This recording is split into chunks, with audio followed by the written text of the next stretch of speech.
the minister has blamed everybody except himself. Right? I don't even think he understands the fundamentals of what is going on here. आप प्रश्न क्या है आपका? आ रहा हूं sir. ये मैं क्वेश्चन को सेटअप कर रहा हूं। इसलिए प्रश्न पूछते हैं।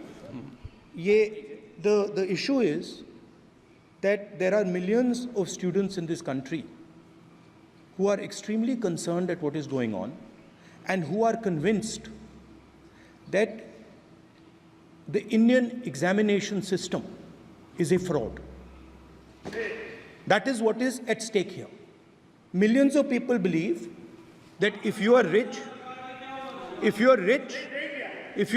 and if you have money, you can buy the Indian examination system.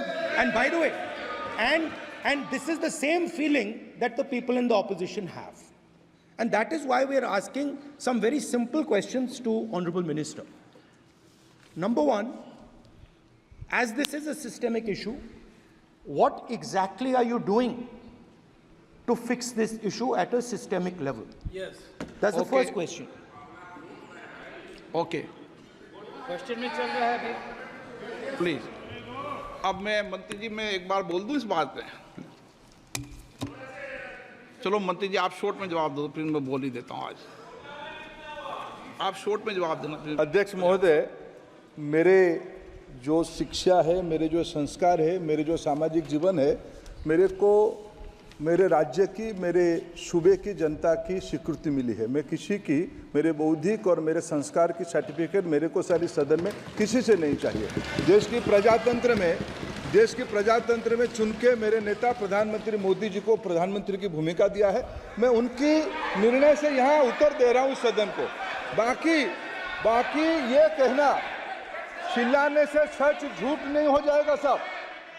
ये जो कहा गया देश की अभी की एग्जामिनेशन सिस्टम रबिश है सर, इससे दुर्भाग्यजनक बयान देश की नेता प्रतिपक्ष का कुछ नहीं हो सकता है सर। मैं कठोर शब्द से उसको निंदा करता हूं। बाकी रहा, मैं सर आपके सामने, आपके माध्यम से देश के सामने सर एक तथ्य रखता हूं सर। जिन्होंने रिमोट से सरकारें चलाई है, 2010 में 3 बिल आया था सर शिक्षा सुधार के लिए। उन्हीं की पार्टी के नेता आदरणीय कपिल सिब्बल साहब 3 बिल लाए थे। उसमें से एक बिल था एजुकेशन, उसमें एक बिल था prohibition of unfair practice bill 2010, जिसकी उद्देश्य एजुकेशन इंस्टीट्यूशन में माल प्रैक्टिस को बंद करना। सर मेरे सरकार की हिम्मत है, अभी हमने पब्लिक एग्जामिनेशन की रेगुलरिटीज में बिल लाए, कानून बनाए। क्या मजबूरी था कांग्रेस पार्टी की, क्या मजबूरी था नेता प्रतिपक्ष की? उन्होंने उस बिल को उल्टा किया, किसके दबाव में उल्टा किया? क्या निजी मेडिकल कॉलेज की दबाव में, उनकी घूसखोरी की दबाव में उन्होंने उस बिल को उल्टा किया था? सच सुनने की सामने ही है। ये मैं किसी की विद्वता पे प्रश्न नहीं उठाता हूं, लेकिन सच 2010 में शिक्षा सुधार की बिल उन्हीं की सरकार ने लाया था, दबाव में उन्होंने उल्टा किया। ये हमको प्रश्न पूछते हैं। There was a special drive phase 1 and a special drive phase 2. Special drive phase 1 was in 17, special drive phase 2 has been implemented in 23.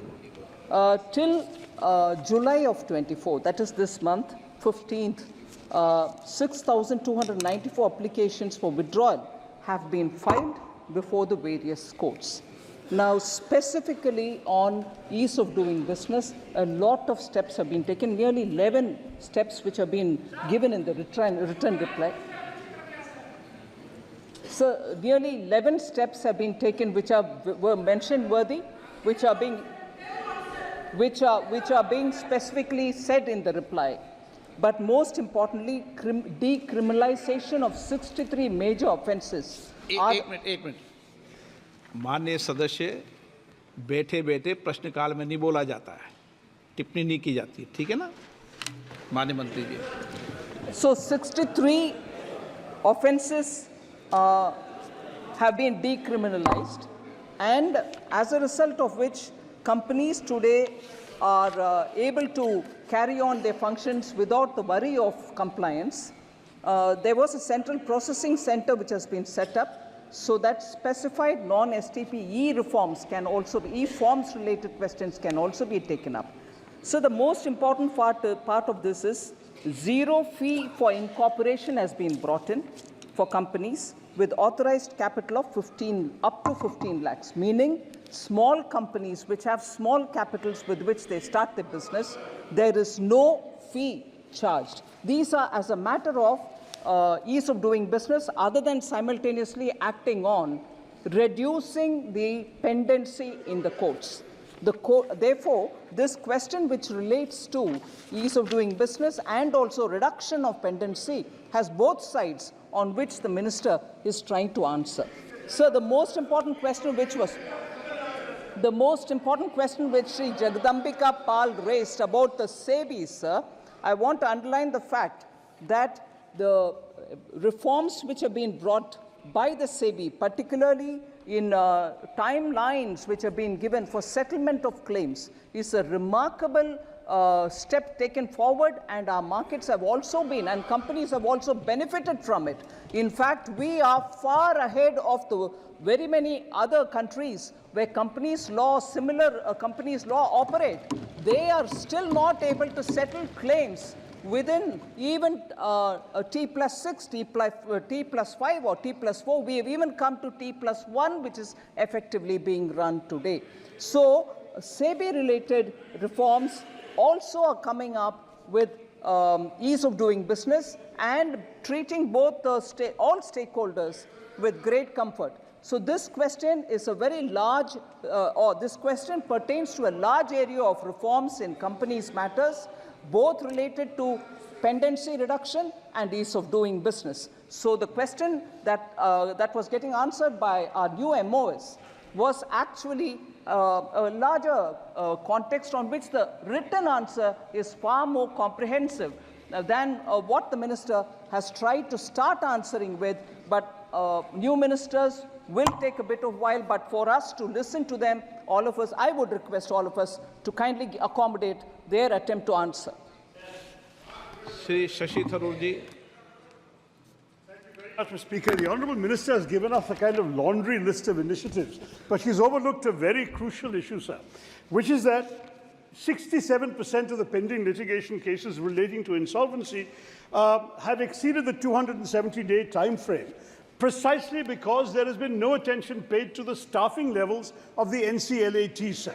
For example, all the southern states, all 5 southern states and 2 UTs, we have 1 NCLAT in Chennai. And there, sir, according to a media report, the bench has 1 stenographer who doubles up as PA to the technical member, and the registrar sits in Delhi. Sir, this is a preposterous situation. What I would like to ask the Honourable Minister is, what is she doing, what is the ministry doing about giving some attention to the staffing crisis facing the NCLATs, and in particular for the southern states? Would she be willing to consider a separate NCLAT for a state like Kerala, where our cases are pending for so long, sir? Thank you, Mr. Speaker. Manya Mantri ji.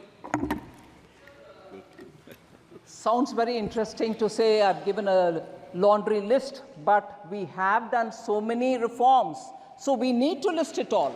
And I appeal to the honourable member to read it so that he can differentiate between a typical laundry list and a list of actions taken for reforming the process. Honourable Member Shashi Tharoor should actually differentiate between a laundry list and the list of reforms undertaken by us. So with that said, sir, and with that said, I quite agree with the Honourable Member. Staffing and filling up the vacancies of NCLT and NCLAT is a challenge which we are trying to meet.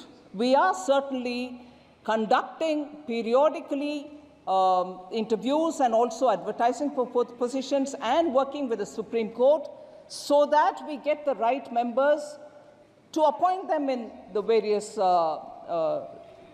company law tribunals. Yes, it is the truth that there is only one NCLAT, and that is located in Tamil Nadu. I'm sure for now at least,